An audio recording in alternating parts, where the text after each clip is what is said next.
ଜୟ ଜଗନ୍ନାଥ ସାଙ୍ଗମାନେ, ଆଜି ଆସିକି ପହଞ୍ଚିଗଲି ମୋ ବାପ ଘରେ। ମନଟା ମୋତେ ବହୁତ ଟିକେ ଖୁସି, ବାପ ଘରକୁ ଟିକେ ଚାଲି ଆସିନି ବୁଲିତେ। ପହଞ୍ଚୁ ପହଞ୍ଚୁ ବଡ଼ ଭାଉଜ ତାର ଘରୁ ବାହାରି ଆସିଲା, ତାକୁ ଯାଇକି ଗୋଟେ ଜୁହାର ହେଇ ପଇଲି।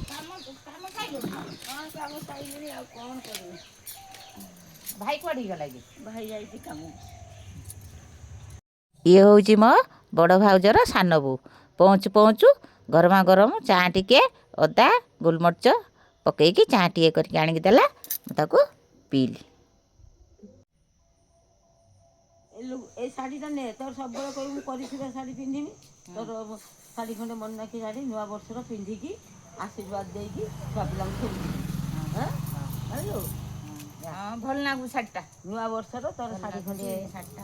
କିଏ ଆଣିଥିଲା ଭାଇ? ନା କିଏ ଆଣିବ? ତୋ ଭାଇ ପୁଅ ପଇସା ଦେଇଥିଲା, ଭାଇ ଆଣିଥିଲା। ଛୋଟବେଳୁ ମୋ ବାପା ମା' ମରିଯାଇଛନ୍ତି। କେବେ ବି ମୁଁ ଅନୁଭବ କରେନି ଯେ ମୋ ବାପା ମା' ମରିଯାଇଛନ୍ତି। ମୁଁ ଭାବେ ମୋ ବାପା ମା' ମୋ ପାଖେ ପାଖେ ଅଛନ୍ତି। ଭାଉଜ ମୋତେ ବାପା ମା'ଙ୍କ ସ୍ନେହ ମମତା ଦେଇଛନ୍ତି।